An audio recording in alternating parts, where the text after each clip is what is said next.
जेकर असी अगले कानून के उपर आइए, वो कानून जिहड़ा है वो है कंट्रैक्ट फार्मिंग का, जिन्होंने असीं कहने इकरारनामे की खेती।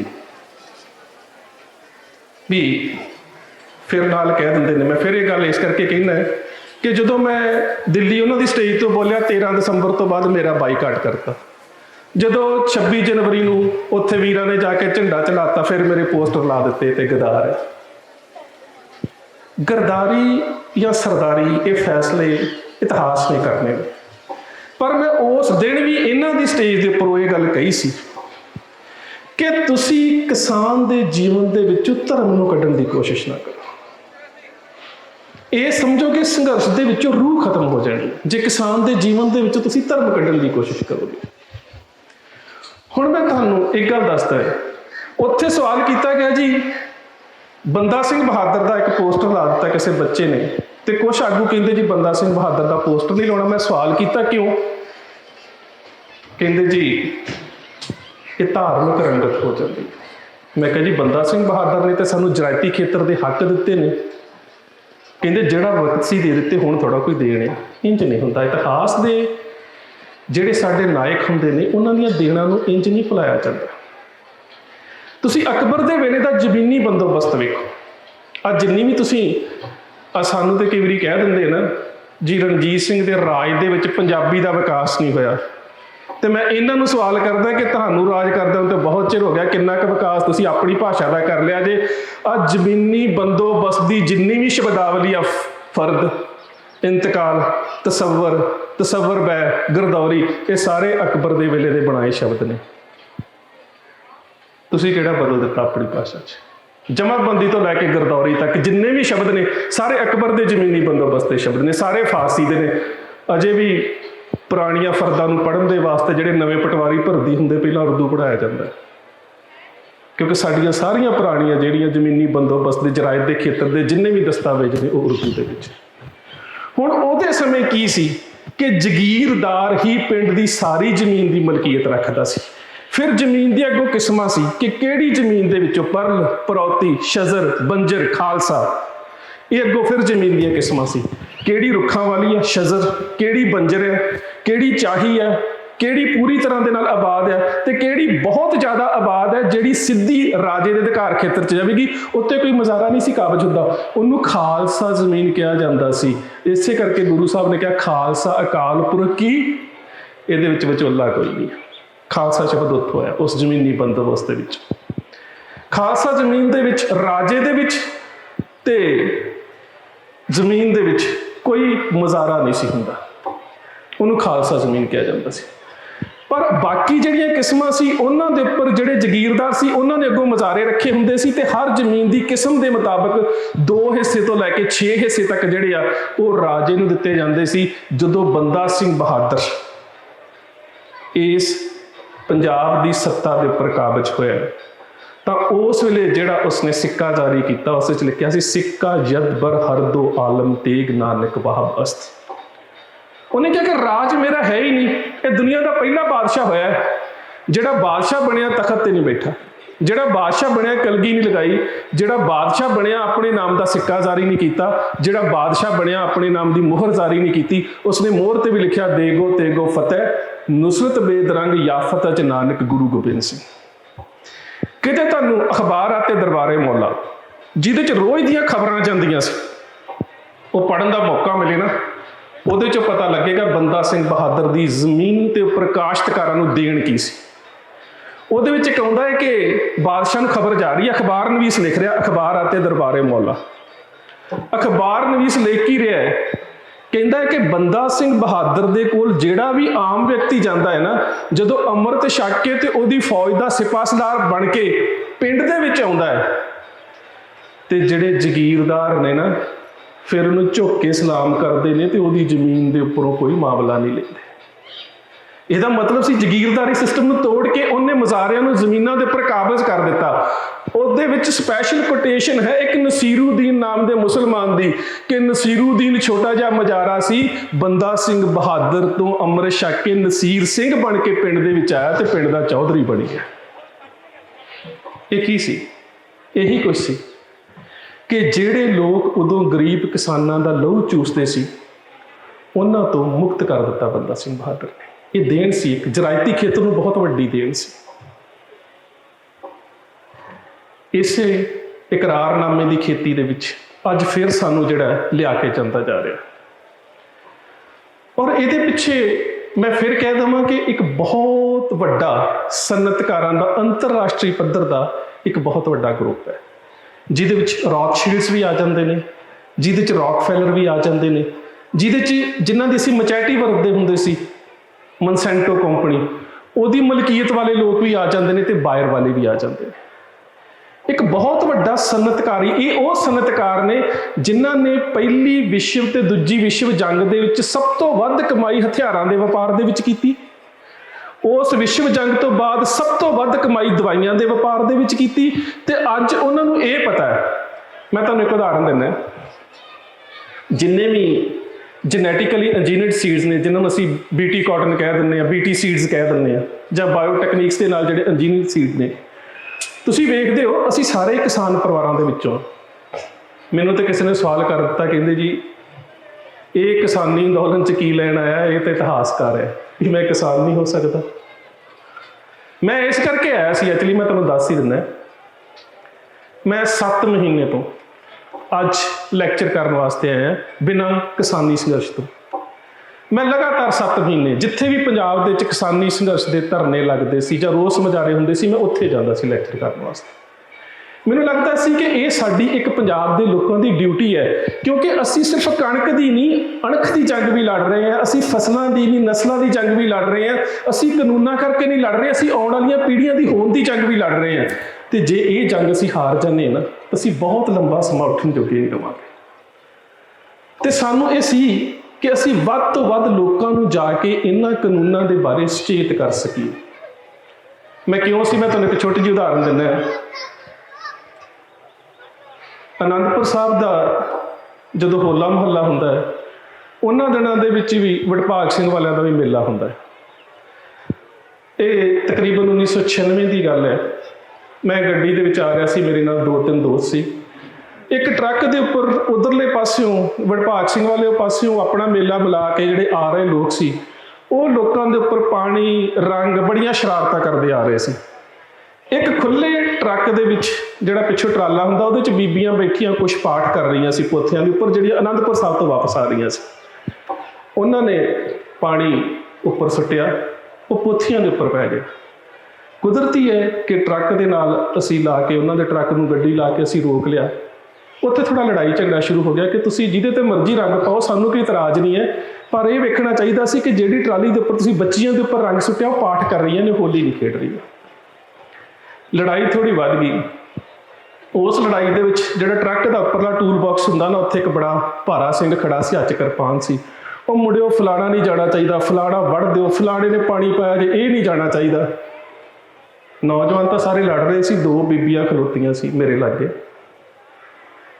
ਤੇ ਇੱਕ ਜਾਣੀ ਕਹਿੰਦੀ ਕਿ ਉਸ ਭਾਈ ਕੋ ਕਿਰਪਾਨ ਵੀ ਚੰਗੀ ਹੈ, ਆਪ ਥੱਲੇ ਨਹੀਂ ਉਤਰਨ ਦਿਆ, ਤੇ ਨੌਜਵਾਨਾਂ ਨੂੰ ਕਹੀ ਜਾਂਦਾ ਲੜੋ, ਤੇ ਦੂਜੀ ਕਹਿੰਦੀ ਮਰ ਜਾਣਾ ਪ੍ਰਚਾਰਕ ਹੋਣਾ ਹੀ, ਇਹ ਆਪ ਨਹੀਂ ਲੜਦੇ ਹੁੰਦੇ, ਇਹ ਲੋਕਾਂ ਨੂੰ ਹੀ ਲੜਾਉਂਦੇ ਹੁੰਦੇ। ਸੋ ਉਦੋਂ ਮੈਨੂੰ ਇੰਝ ਲੱਗਾ ਕਿ ਨਹੀਂ, ਇਹ ਅਕਸ ਇੱਕ ਮਾੜਾ ਬਣ ਚੁੱਕਾ ਹੈ ਵੀ ਅਸੀਂ ਸੰਘਰਸ਼ ਦਾ ਹਿੱਸਾ ਕਿਉਂ ਨਹੀਂ, ਅਸੀਂ ਬਸ ਸਟੇਜਾਂ 'ਤੇ ਗੱਲਾਂ ਕਰਨੀਆਂ ਨੇ, ਅਸੀਂ ਉਸ ਸੰਘਰਸ਼ ਦੇ ਵਿੱਚ ਕਿਉਂ ਨਹੀਂ। ਦੂਜੀ ਗੱਲ ਮੈਨੂੰ ਇਹ ਸੀ ਕਿ ਸੰਘਰਸ਼ ਦੇ ਵਿੱਚ ਜਿਹੜੇ ਆਗੂ ਨੇ, ਉਹ ਇਹ ਕਹਿੰਦੇ ਨੇ ਨੌਜਵਾਨ ਕੁਰਬਾਨੀਆਂ ਕਰਨ, ਆਪਣੇ ਬੱਚੇ ਕਿਉਂ ਨਹੀਂ ਲੈ ਕੇ ਆਉਂਦੇ। ਮੈਂ ਪਹਿਲੇ ਦਿਨ ਤੋਂ ਆਪਣੇ 14 ਸਾਲ ਦੇ ਬੇਟੇ ਨੂੰ ਨਾਲ ਲੈ ਕੇ ਗਿਆ ਦਿੱਲੀ ਤੱਕ, ਜਦੋਂ ਤੱਕ ਟੀਅਰ ਗੈਸ ਤੇ ਗੋਲੇ ਚੱਲਣੇ, ਆਖਰੀ ਦਿਨ ਤੱਕ ਉਹਨੂੰ ਨਾਲ ਰੱਖਿਆ। ਮੈਂ ਚਾਹੁੰਦਾ ਸੀ ਵੀ ਜੇ ਮੈਂ ਲੋਕਾਂ ਨੂੰ ਕਹਿਣਾ ਵੀ ਤੁਹਾਡੇ ਪੁੱਤ ਕੁਰਬਾਨੀਆਂ ਦੇਣ, ਤਾਂ ਮੇਰਾ ਪੁੱਤ ਵੀ ਨਾਲ ਮਰਨਾ ਚਾਹੀਦਾ। ਕਿਉਂ ਕਰਦੇ ਅਸੀਂ ਇਸ ਤਰ੍ਹਾਂ? ਇਹ ਤਾਂ ਮਤਲਬ ਕਿਤੇ ਨਾ ਕਿਤੇ ਅਸੀਂ ਆਪਣੀ ਕੌਮੀਅਤ ਦੇ ਨਾਲ, ਆਪਣੇ ਬੱਚਿਆਂ ਦੇ ਨਾਲ ਇੱਕ ਗੰਦੀ ਖੇਡ ਰਹੇ ਹਾਂ। ਜਾਂ ਪ੍ਰਚਾਰ ਫਿਰ ਅਸੀਂ ਸਿਰਫ ਇਸ ਕਰਕੇ ਕਰ ਰਹੇ ਹਾਂ ਕਿ ਬਸ ਤੁਸੀਂ ਸੁਣੋ, ਬਾਅਦ 'ਚ ਮੈਨੂੰ ਲਿਫਾਫਾ ਦਿਓ ਤੇ ਬੋਲੇ ਸੋਹਣਿਆ ਸਤਿ ਸ਼੍ਰੀ ਅਕਾਲ। ਇਸ ਕੰਮ ਲਈ ਅਸੀਂ ਕਰ ਰਹੇ। ਕਿੰਨਾ ਚਿਰ ਇਹ ਧੋਖੇ ਜਿਹੀ ਦੀ ਜ਼ਿੰਦਗੀ ਜੀਵਾਂਗੇ? ਕਿੰਨਾ ਚਿਰ ਗੁਰੂ ਦੇ ਸਾਹਮਣੇ ਇੱਕ ਝੂਠ ਜਿਹਾ ਬੋਲਾਂਗੇ? ਮੈਂ ਝੂਠ ਹੀ ਕਹੂੰਗਾ ਵੀ ਆ ਜਾਓ ਸਿੰਘੋ, ਹੁਣ ਤੁਹਾਡੇ ਸਿਰਾਂ ਦੀ ਲੋੜ ਹੈ, ਪਰ ਮੈਂ ਉੱਥੇ ਨਾ ਜਾਵਾਂ, ਇੰਝ ਨਹੀਂ ਚੱਲੂਗਾ। ਸਾਨੂੰ ਸਾਰਿਆਂ ਨੂੰ ਇਕੱਠੇ ਹੋ ਕੇ ਇੱਕ ਜੰਗ ਲੜਨੀ ਪਊਗੀ। ਉਹਦੇ ਤੋਂ ਬਾਅਦ ਜਿਹੜੇ ਅਗਲੇ ਐਕਟ ਦੀ ਅਸੀਂ ਗੱਲ ਕਰਦੇ ਹਾਂ, ਉਹ ਐਸੈਂਸ਼ੀਅਲ ਅਕੋਮੋਡਿਟੀ ਐਕਟ 1955 ਦੇ ਵਿੱਚ ਸੋਧਾਂ। ਉਹਦੇ ਵਿੱਚ ਪਹਿਲਾਂ ਇਹ ਸੀਗਾ ਕਿ ਇੱਕ ਖਾਸ ਕਿਸੇ ਵੀ ਫਸਲ ਨੂੰ ਇੱਕ ਖਾਸ ਮਿਕਦਾਰ ਦੇ ਵਿੱਚ ਖਾਸ ਸਮੇਂ ਤੱਕ ਹੀ ਤੁਸੀਂ ਉਸ ਨੂੰ ਭੰਡਾਰ ਕਰਕੇ ਰੱਖ ਸਕਦੇ ਸੀ, ਪਰਮਿਸ਼ਨ ਲੈਣੀ ਪੈਂਦੀ ਸੀ। ਹੁਣ ਸਰਕਾਰ ਨੇ ਕਰ ਦਿੱਤਾ ਕਿ ਜਿੰਨਾ ਮਰਜ਼ੀ ਤੁਹਾਡੇ ਕੋਲ ਅਨਾਜ ਹੈ, ਉਹਨੂੰ ਜਿੰਨੇ ਮਰਜ਼ੀ ਸਮੇਂ ਲਈ ਜੇ ਤੁਹਾਡੇ ਕੋਲ ਸਾਧਨ ਨੇ ਉਹਨੂੰ ਭੰਡਾਰ ਕਰਕੇ ਰੱਖ ਲਓ। ਕਿਸਾਨ ਦੇ ਕੋਲ ਭੰਡਾਰ ਕਰਨ ਦੀ ਸਮਰੱਥਾ ਹੀ ਨਹੀਂ ਹੈਗੀ। ਕਿਸਾਨ ਨੇ ਤੇ ਇੱਕ ਫਸਲ ਬੀਜ ਕੇ ਉਹਨੂੰ ਵੱਢ ਕੇ ਅਗਲੀ ਬੀਜਣ ਦੇ ਵਾਸਤੇ ਕਰਜ਼ਾ ਚੁੱਕਿਆ ਹੁੰਦਾ ਆੜ੍ਹਤੀ ਦੇ ਕੋਲ। ਉਹਦੇ ਕੋਲ ਤਾਂ ਕਈ ਵਾਰੀ ਆਪਣੇ ਘਰ ਦੇ ਵਿੱਚ ਖਾਣ ਜੋਗੀ ਰੱਖੀ ਜਿਹੜੀ ਹੈਗੀ ਆ ਫਸਲ, ਉਹ ਵੀ ਨਹੀਂ ਰੱਖੀ ਜਾਂਦੀ, ਉਹਨਾਂ ਅਨਾਜ ਨਹੀਂ ਰੱਖਿਆ ਜਾਂਦਾ। ਉਹਦੇ ਨਾਲ ਫਾਇਦਾ ਕਿਹਨੂੰ ਹੋਣਾ? ਉਹਦੇ ਨਾਲ ਫਾਇਦਾ ਉਹਨਾਂ ਲੋਕਾਂ ਨੂੰ ਹੋਣਾ ਹੈ ਜਦੋਂ ਤੁਹਾਡੇ ਪਿਆਜ਼ 2 ਰੁਪਏ ਕਿਲੋ ਹੁੰਦੇ ਨੇ, ਉਹ ਉਦੋਂ ਖਰੀਦ ਕੇ ਰੱਖਣਗੇ, ਉਦੋਂ ਕੱਢਣਗੇ ਜਦੋਂ 100 ਰੁਪਏ ਕਿਲੋ ਹੁੰਦੇ। ਵੱਡੇ ਵਪਾਰਕ ਘਰਾਣਿਆਂ ਨੂੰ ਫਾਇਦਾ ਹੋਣਾ। ਪਰ ਸਾਨੂੰ ਜਿਹੜਾ ਗੁਰੂ ਸਾਹਿਬ ਨੇ ਸਿਖਾਇਆ ਸੀ, ਉਹ ਤਾਂ ਸਾਨੂੰ ਅਸੀਂ ਆਪਣੇ ਪਿਛੋਕੜ 'ਚੋਂ ਵੇਖਣਾ ਹੈ ਨਾ। ਗੁਰੂ ਸਾਹਿਬ ਨੇ ਸਾਨੂੰ ਕੀ ਦੱਸਿਆ? ਗੁਰੂ ਗ੍ਰੰਥ ਸਾਹਿਬ ਮਹਾਰਾਜ ਇੱਕ ਬੜਾ ਪਿਆਰਾ ਫਰਮਾਨ ਦਿੰਦੇ ਆ, ਮਨ ਮੇਰੇ ਅੰਨ ਦਿਨ ਜਾਗ ਹਰ ਚੇਤ, ਆਪਣੀ ਖੇਤੀ ਰੱਖ ਲੈ ਕੂੰਜ ਪੜੇਗੀ ਖੇਤ। ਇੱਥੇ ਅਧਿਆਤਮਕਵਾਦ ਦੇ ਬਾਰੇ ਵੀ ਸ਼ਬਦ ਵਰਤਿਆ, ਪਰ ਸਮਝਾਉਣ ਦੇ ਵਾਸਤੇ ਜਿਹੜਾ ਸ਼ਬਦ ਹੈ ਉਹ ਖੇਤੀ ਦਾ ਵਰਤਿਆ ਵੀ ਖੇਤੀ ਸਾਂਭ ਲਓ, ਫਸਲ ਸਾਂਭ ਲਓ, ਕਿਉਂਕਿ ਮੌਸਮ ਦਾ ਕੋਈ ਇਤਬਾਰ ਨਹੀਂ। ਜ਼ਿੰਦਗੀ ਦੇ ਵਿੱਚ ਵੀ ਰੂਹਾਨੀਅਤ ਦਾ ਖਜ਼ਾਨਾ ਸਾਂਭ ਲਓ, ਸਾਹਾਂ ਦਾ ਕੋਈ ਇਤਬਾਰ ਨਹੀਂ। ਮਤ ਕੋ ਜਾਪੇ ਸਾਹ ਆਵੇ ਕਿ ਨਾ ਆਵੇ ਰਾਮ। ਇਸੇ ਸ਼ਬਦ ਵਿੱਚ ਅਗਲੀ ਲਾਈਨ ਬਹੁਤ ਵਧੀਆ ਜਿਹੜੀ ਗੁਰੂ ਪਾਤਸ਼ਾਹ ਨੇ ਬਖਸ਼ਿਸ਼ ਕੀਤੀ ਹੈ। ਕਹਿੰਦੇ ਕਿ ਬਚੇ ਉਹ ਜੋ ਜਾਗੇ ਸੇ ਉਬਰੇ, ਸੂਤੇ ਭਏ ਮੁਹਾਏ। ਠੱਗੇ ਗਏ। ਜਿਹੜੇ ਜਾਗਦੇ ਸੀ ਉਹਨਾਂ ਨੇ ਫਸਲ ਸਾਂਭ ਲਈ, ਤੇ ਜਿਹੜੇ ਸੌਂ ਗਏ ਨਾ ਫਸਲ ਸਾਂਭਣ ਦੇ ਮੌਕੇ, ਉਹ ਲੁੱਟੇ ਗਏ। ਗੁਰੂ ਨਾਨਕ ਸਾਹਿਬ ਦੇ ਸਮੇਂ ਜਿਹੜਾ ਮਾਡਰਨ ਖੇਤੀ ਦਾ ਸੀ, ਗੁਰੂ ਨਾਨਕ ਸਾਹਿਬ ਨੇ ਖੇਤੀ ਕੀਤੀ ਕਰਤਾਰਪੁਰ ਸਾਹਿਬ ਆ ਕੇ, ਲੰਬਾ ਸਮਾਂ ਖੇਤੀ ਕੀਤੀ ਹੈ। ਔਰ ਇੱਥੋਂ ਤੱਕ ਕਿ ਇਹ ਉਹ ਸਮਾਂ ਸੀ ਜਦੋਂ ਬੰਦਾ ਧਾਰਮਿਕ ਪ੍ਰਚਾਰਕ ਦੌਰੇ ਤੇ ਜਾਵੇ ਤੇ ਉਹਦੇ ਤੋਂ ਬਾਅਦ ਗ੍ਰਹਿਸਥ ਜੀਵਨ ਦੇ ਵਿੱਚ ਆ ਹੀ ਨਹੀਂ ਸੀ ਸਕਦਾ। ਅਚਲ ਬਟਾਲੇ ਦੇ ਮੇਲੇ ਦੇ ਉੱਪਰ ਗੁਰੂ ਨਾਨਕ ਸਾਹਿਬ ਨੂੰ ਭੰਗਰਨਾਥ ਨੇ ਸਵਾਲ ਵੀ ਕੀਤਾ ਸੀ, ਪੁੱਛੇ ਜੋਗੀ ਭੰਗਰਨਾਥ ਤੋਹੇ ਦੁੱਧ ਵਿੱਚ ਕਿਉਂ ਕਾਂਜੀ ਪਾਈ, ਭੇਖ ਉਤਾਰ ਉਦਾਸਤਾ ਵੱਤ ਕਿਉਂ ਸੰਸਾਰੀ ਰੀਤ ਚਲਾਈ। ਤੇ ਗੁਰੂ ਨਾਨਕ ਸਾਹਿਬ ਨੇ ਜਵਾਬ ਦਿੱਤਾ ਕੀਤਾ ਸੀ, ਨਾਨਕ ਆਖੈ ਭੰਗਰਨਾਥ ਤੇਰੀ ਮਾਂ ਕੁਚੱਜੀ ਆਈ। ਇੱਥੇ ਮਾਂ ਦਾ ਅਰਥ ਮਾਂ ਨਾ ਸਮਝ ਲਿਓ, ਮਾਂ ਦਾ ਅਰਥ ਹੈ ਅਧਿਆਤਮਿਕ ਗੁਰੂ, ਜਿਹਦੇ ਕੋਲ ਉਹਨੇ ਅਧਿਆਤਮਿਕਤਾ ਦਾ ਗਿਆਨ ਲਿਆ ਸੀ। ਨਾਨਕ ਆਖੈ ਭੰਗਰਨਾਥ ਤੇਰੀ ਮਾਂ ਕੁਚੱਜੀ ਆਈ, ਭਾਂਡਾ ਧੋਏ ਨਾ ਜਾਤੀਨ ਭਾਏ ਕੁਚੱਜੇ ਫੁੱਲ ਸੜਾਈ, ਹੋਏ ਅਤੀਤ ਗ੍ਰਸਤ ਤਜ ਫਿਰ ਉਨਕੇ ਘਰ ਮੰਗਣ ਜਾਈ। ਇਹ ਹੈ ਕਿਰਤ ਦਾ ਅਸੂਲ। ਵੀ ਤੁਸੀਂ ਕਹਿੰਦੇ ਹੋ ਕਿ ਅਸੀਂ ਗ੍ਰਹਿਸਥ ਨੂੰ ਛੱਡ ਕੇ ਅਤੀਤ ਹੋ ਗਏ ਆ, ਅਸੀਂ ਸਾਧੂ ਹੋ ਗਏ ਆ, ਅਸੀਂ ਵਿਆਹ ਨਹੀਂ ਕਰਾਇਆ, ਅਸੀਂ ਵਿਹੰਗਮ ਬਣ ਗਏ ਆ, ਪਰ ਜਦੋਂ ਤੁਹਾਨੂੰ ਭੁੱਖ ਲੱਗਦੀ ਹੈ ਉਦੋਂ ਹੱਥਾਂ ਦੇ ਵਿੱਚ ਠੂਠੇ ਫੜ ਕੇ ਗ੍ਰਹਿਸਥੀਆਂ ਦੇ ਘਰਾਂ ਦੇ ਕੋਲੋਂ ਮੰਗਣ ਜਾਂਦੇ ਹੋ। ਹੁਣ ਮੈਨੂੰ ਭੰਗਰਨਾਥ ਇਸ ਗੱਲ ਦਾ ਜਵਾਬ ਦੇ ਕਿ ਮੰਗਣ ਵਾਲਾ ਉੱਚਾ ਹੈ ਕਿ ਦੇਣ ਵਾਲਾ ਉੱਚਾ ਹੈ। ਤਾਂ ਹੀ ਗੁਰੂ ਨਾਨਕ ਸਾਹਿਬ ਨੇ ਸਾਨੂੰ ਮੰਗਣਾ ਸਿਖਾਇਆ ਹੈ। ਪਰ ਗੁਰੂ ਨਾਨਕ ਸਾਹਿਬ ਨੇ ਜਿਹੜਾ ਕਰਤਾਰਪੁਰ 'ਚ ਖੇਤੀ ਦਾ ਮਾਡਲ ਸਿਰਜਿਆ ਹੋਵੇਗਾ, ਉਹ ਕਿਵੇਂ ਦਾ ਹੋਵੇਗਾ? ਪੁਰਾਤਨ ਜਨਮ ਸਾਖੀ, ਜਿਸ ਨੂੰ ਵਿਲਾਇਤ ਵਾਲੀ ਜਨਮ ਸਾਖੀ ਵੀ ਕਿਹਾ ਜਾਂਦਾ ਹੈ, ਜਿਸ ਨੂੰ ਕਾਲਬ੍ਰੁਕ ਵਾਲੀ ਜਨਮ ਸਾਖੀ ਵੀ ਕਿਹਾ ਜਾਂਦਾ ਹੈ, ਜਿਸ ਨੂੰ ਹਾਫਿਜ਼ਾਬਾਦ ਵਾਲੀ ਜਨਮ ਸਾਖੀ ਵੀ ਕਿਹਾ ਜਾਂਦਾ ਹੈ। ਇਹ ਜਨਮ ਸਾਖੀ ਇੱਕ ਹੀ ਹੈ, ਨਾ ਇਹਦੇ 3-4 ਨੇ। ਪੁਰਾਤਨ ਇਸ ਕਰਕੇ ਕਿ ਸਭ ਤੋਂ ਪੁਰਾਣਾ ਖਰੜਾ ਹੈ। ਹਾਫਿਜ਼ਾਬਾਦ ਖਰੜੇ ਦਾ ਉਤਾਰਾ ਹੋਇਆ ਕਹਿੰਦੇ ਹਾਫਿਜ਼ਾਬਾਦ ਵਾਲੀ। ਰਣਜੀਤ ਸਿੰਘ ਦੇ ਰਾਜ ਤੋਂ ਬਾਅਦ ਇੱਕ ਅੰਗਰੇਜ਼ ਵਿਦਵਾਨ ਸੀ ਕਾਲਬ੍ਰੁਕ, ਉਹਨੂੰ ਬ੍ਰਿਟੇਨ ਲੈ ਗਿਆ, ਕਹਿੰਦੇ ਕਾਲਬ੍ਰੁਕ ਵਾਲੀ। ਇਸ ਵੇਲੇ ਪਈ ਬਲਾਦ ਦੇ ਵਿੱਚ ਅਸਲੀ ਖਰੜਾ ਦਾ ਤੇ ਉਹਨੂੰ ਕਹਿੰਦੇ ਵਿਲਾਇਤ ਵਾਲੀ ਜਨਮ ਸਾਖੀ ਹੈ ਇੱਕ ਹੀ। ਖਰੜਿਆਂ ਦੇ ਵਿੱਚ ਸਾਖੀਆਂ ਦੀਆਂ ਥੋੜੀਆਂ ਬਹੁਤੀਆਂ ਉਤਾਰੇ ਦੇ ਵਿੱਚ ਤਬਦੀਲੀਆਂ ਨੇ। ਉਹਦੇ 'ਚ ਇੱਕ ਬੜੀ ਪਿਆਰੀ ਗੱਲ ਹੈ। ਕਰਤਾਰਪੁਰ ਸਾਹਿਬ ਗੁਰੂ ਨਾਨਕ ਸਾਹਿਬ ਸ਼ਾਮ ਨੂੰ ਬਾਹਰ ਨੂੰ ਜਾ ਰਹੇ। ਵੈਸੇ ਤਾਂ ਜੇਕਰ ਭਾਈ ਲਹਿਣਾ ਜੀ ਦੀ ਪਰਖ ਵੇਖੋ ਨਾ ਤੁਸੀਂ, ਤੇ ਉਹ ਵੀ ਖੇਤੀ ਕਰਦੇ ਕਰ ਦਿੱਤੀ ਸੀ। ਜਦੋਂ ਉਹ ਘੋੜੀ ਤੇ ਚੜ੍ਹ ਕੇ ਆਏ ਨੇ ਨਾ, ਤੇ ਗੁਰੂ ਨਾਨਕ ਸਾਹਿਬ ਨਦੀਨ ਪੁੱਟ ਰਹੇ ਸੀ, ਖੇਤਾਂ ਦੇ ਵਿੱਚੋਂ ਨਦੀਨ ਪੁੱਟ ਰਹੇ ਸੀ, ਪਾਣੀ ਲੱਗਾ ਸੀ, ਤੇ ਰਾਹ ਪੁੱਛਿਆ ਤੇ ਗੁਰੂ ਨਾਨਕ ਸਾਹਿਬ ਨੇ ਕਿਹਾ ਕਿ ਮੈਂ ਤੈਨੂੰ ਰਾਹ ਤੇ ਦੱਸ ਦਿੰਦਾ ਗੁਰੂ ਨਾਨਕ ਦਾ ਦਰ ਕਿਹੜਾ ਹੈ, ਆ ਪੰਡ ਚੁੱਕ ਤੇ ਮੇਰੇ ਨਾਲ ਚੱਲ। ਪੰਡ ਚੁਕਾ ਦਿੱਤੀ, ਚਿੱਕੜ ਦੀ ਭਰੀ ਪੰਡ, ਸਾਰੇ ਚਿੱਟੇ ਬਸਤਰ, ਬਾਣੀਆਂ ਦਾ ਪੁੱਤ ਚਿੱਕੜ ਦੇ ਨਾਲ ਅਲੂਦ ਹੋਇਆ। ਜਦੋਂ ਘਰ ਗਿਆ ਤੇ ਮਾਤਾ ਜੀ ਨੇ ਇੱਕ ਗੱਲ ਕਹੀ ਸੀ ਵੀ ਇਹ ਤੇ ਵਿਚਾਰਾ ਲੱਗਦਾ ਨਹੀਂ ਖੇਤੀ ਵਾਲਾ, ਸਾਰਾ ਚਿੱਕੜ ਦੇ ਨਾਲ ਭਰ ਲਿਆਇਓ। ਤੇ ਗੁਰੂ ਨਾਨਕ ਸਾਹਿਬ ਨੇ ਸ਼ਬਦ ਪਤਾ ਕਿਹੜੇ ਵਰਤੇ ਸੀ? ਕੇਸਰ ਕੋ ਹਮਨੇ ਛਿੜਕਾਵਾ। ਇਹ ਖੇਤੀ ਦਾ ਚਿੱਕੜ ਚਿੱਕੜ ਨਾ ਸਮਝੇ ਤੇ ਕੇਸਰ ਹੈ ਜਿਹੜਾ ਗੁਰੂ ਨਾਨਕ ਦੀ ਗੱਦੀ ਦਾ ਵਾਰਸ ਪੜੇ। ਇਹਨੂੰ ਪੰਡ ਨਾ ਸਮਝ ਨਦੀਨ ਦੀ, ਇਹ ਤਾਂ ਉਸ ਗਰਿਆਈ ਦਾ ਛਤਰ ਹੈ। ਸੋ ਟਿੱਕਾ ਸੋ ਛਤਰ ਸਿਰ ਸੋ ਮੋਹਰ, ਇਹ ਤਾਂ ਉਹ ਸਭ ਕੁਛ ਹੈ। ਸੋ ਗੁਰੂ ਨਾਨਕ ਸਾਹਿਬ ਸ਼ਾਮਾਂ ਨੂੰ ਜਾ ਰਹੇ ਨੇ, ਵੇਖਦੇ ਨੇ ਕਿ ਦੋ ਕਿਸਾਨ, ਇੱਕ ਭਰਾ, ਪਤਾ ਨਹੀਂ ਹੁਣ ਉਹ ਕਿਹੜੇ ਪਰਿਵਾਰ ਦੇ ਵਿੱਚੋਂ ਕੌਣ ਹੈ, ਜਨਮ ਸਾਖੀ 'ਚ ਨਾਂ ਨਹੀਂ ਮਿਲਦਾ। ਅਨਾਜ ਦਾ ਢੇਰ ਲੱਗਾ ਹੋਇਆ ਹੈ ਤੇ ਇੱਕ ਅਨਾਜ ਦੀ ਢੇਰੀ ਤੋਂ ਦੂਜੀ ਢੇਰੀ ਦੇ ਉੱਪਰ ਅਨਾਜ ਸੁੱਟ ਰਿਹਾ। ਗੁਰੂ ਸਾਹਿਬ ਰੁਕ ਗਏ। ਮੈਂ ਇਹ ਇਸ ਕਰਕੇ ਸਾਂਝੀ ਕਰਨ ਲੱਗਾ ਕਿ ਅੱਜ ਜਿਹੜੇ ਕਾਰਪੋਰੇਟ ਘਰਾਣੇ ਨੇ ਉਹ ਸਾਡੇ ਅਨਾਜ ਦੀ ਚੋਰੀ ਕਰਨਗੇ, ਪਰ ਉਹ ਚੋਰੀ ਕਾਹਦੇ ਲਈ ਕਰਨਗੇ? ਉਹ ਚੋਰੀ ਕਰਨਗੇ ਸਸਤਾ ਖਰੀਦ ਕੇ ਮਹਿੰਗਾ ਵੇਚਣ ਦੇ ਵਾਸਤੇ। ਤੇ ਜਿਹੜਾ ਗੁਰੂ ਨਾਨਕ ਸਾਹਿਬ ਨੇ ਸਾਨੂੰ ਸਰਬੱਤ ਦੇ ਭਲੇ ਦਾ ਮਾਡਲ ਦਿੱਤਾ, ਉਹਦੇ 'ਚ ਵੀ ਇੱਕ ਚੋਰੀ ਹੋ ਰਹੀ ਹੈ। ਉਹ ਚੋਰੀ ਕਿਵੇਂ ਦੀ ਹੋ ਰਹੀ ਹੈ? ਉਹ ਸੁੱਟ ਰਿਹਾ ਇੱਕ ਅਨਾਜ ਦੇ ਢੇਰ ਤੋਂ ਪੀਪੇ ਭਰ ਭਰ ਕੇ ਦੂਜੇ ਅਨਾਜ ਦੇ ਢੇਰ ਦੇ ਉੱਪਰ। ਗੁਰੂ ਸਾਹਿਬ ਰੁਕ ਗਏ। ਗੁਰਸਿੱਖਾ ਇਹ ਕੀ ਕਰ ਰਹੇ? ਹੱਥ ਜੋੜ ਕੇ ਪਾਤਸ਼ਾਹ ਨੂੰ ਸਤਿ ਕਰਤਾਰ ਕਹੀ, ਪਾਤਸ਼ਾਹ ਜਿਹੜੀ ਢੇਰੀ ਤੇ ਸੁੱਟ ਰਿਹਾ ਨਾ, ਇਹ ਮੇਰੇ ਛੋਟੇ ਭਰਾ ਦੀ ਢੇਰੀ ਹੈ। ਮੇਰੀ ਕੋਈ ਔਲਾਦ ਨਹੀਂ, ਪਰ ਉਹਦੇ ਦੋ ਬੱਚੇ ਨੇ, ਕਬੀਲਦਾਰੀ ਹੈ, ਉਹਦਾ ਖਰਚਾ ਜ਼ਿਆਦਾ ਹੈ। ਜੇ ਮੈਂ ਉਹਦੇ ਸਾਹਮਣੇ ਉਹਨੂੰ ਦਿੱਤਾ ਨਾ ਤੇ ਉਹ ਥੋੜੀ ਜਿਹੀ ਸ਼ਰਮਿੰਦਗੀ ਮਹਿਸੂਸ ਕਰੇਗਾ, ਹੀਣਾਪਨ ਮਹਿਸੂਸ ਕਰੇਗਾ। ਤੇ ਮੈਂ ਸੋਚਿਆ ਕਿ ਉਹ ਘਰ ਰੋਟੀ ਖਾਣ ਵਾਸਤੇ ਗਿਆ ਹੈ, ਮੈਂ ਆਪਣੇ ਢੇਰ ਤੋਂ ਉਹਦੇ ਢੇਰ ਦੇ ਉੱਪਰ ਸੁੱਟ ਦੇਵਾਂ। ਉਹਦੀਆਂ ਅੱਖਾਂ ਵੀ ਨਾ ਝੁਕਣ, ਪਰ ਉਹਦਾ ਖਰਚਾ ਜ਼ਿਆਦਾ ਹੈ, ਮੇਰੇ ਘਰ ਕੋਈ ਔਲਾਦ ਨਹੀਂ। ਗੁਰੂ ਸਾਹਿਬ ਚਲੇ ਗਏ। ਪੈਰ ਕੁ ਬਾਅਦ ਜਦੋਂ ਵਾਪਸ ਆਏ ਨਾ, ਤੇ ਹੁਣ ਦੂਜਾ ਭਰਾ ਦੂਜੀ ਢੇਰੀ ਤੇ ਸੁੱਟ ਰਿਹਾ। ਗੁਰੂ ਸਾਹਿਬ ਫਿਰ ਰੁਕ ਗਏ। ਕਹਿੰਦੇ ਮੈਂ ਇੱਕ ਨੂੰ ਚੋਰੀ ਤੋਂ ਵਰਜ ਕੇ ਗਿਆ ਸੀ, ਦੂਜਾ ਸ਼ੁਰੂ ਹੋ ਗਿਆ ਹੁਣ। ਕਹਿੰਦੇ ਗੁਰਸਿੱਖਾ ਕੀ ਕਰ ਰਿਹਾ? ਕਹਿੰਦਾ ਪਾਤਸ਼ਾਹ ਕਰਨਾ ਕੀ ਹੈ, ਚੋਰੀ ਨਹੀਂ ਕਰ ਰਿਹਾ ਕੋਈ, ਢੇਰੀ ਵੱਡੇ ਭਰਾ ਦੀ ਹੈ, ਮੈਂ ਛੋਟਾ ਵਾਂ, ਮੇਰੇ ਦੋ ਬੱਚੇ ਨੇ, ਉਹਦੀ ਔਲਾਦ ਕੋਈ ਨਹੀਂ ਹੈ। ਤੇ ਜਿੰਨੇ ਵੀ ਰਿਸ਼ਤੇਦਾਰ ਨੇ ਨਾ, ਉਹ ਸਾਰੇ ਉਹਦੇ ਘਰ ਆਉਂਦੇ ਨੇ।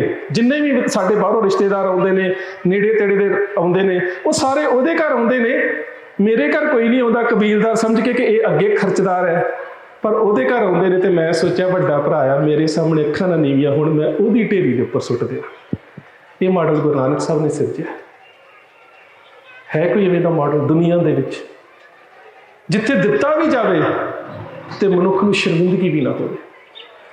ਅੱਜ ਸਾਡੀ ਉਹਨਾਂ ਕਾਰਪੋਰੇਟ ਘਰਾਣਿਆਂ ਦੇ ਨਾਲ ਜੰਗ ਹੈ ਜਿਹੜਾ ਖੋਣਾ ਵੀ ਸਾਡੇ ਕੋਲ ਚਾਹੁੰਦੇ ਨੇ। ਉਹਨਾਂ ਦਿਨਾਂ ਦੇ ਵਿੱਚ ਜਦੋਂ ਸਾਡੀ ਜਿਣਸ 2 ਰੁਪਏ ਕਿਲੋ ਹੋਵੇ ਤੇ ਵੇਚਣਾ ਵੀ ਸਾਨੂੰ ਚਾਹੁੰਦੇ ਨੇ ਜਦੋਂ ਰੇਟ ਜਿਹੜਾ ਉਹਨਾਂ ਦੇ ਮੁਤਾਬਕ ਹੋਵੇ। ਇਹੀ ਸਾਰੀ ਖੇਡ ਹੈ। ਇਸੇ ਚੀਜ਼ ਨੂੰ ਅਸੀਂ ਸਮਝਣਾ ਹੈ।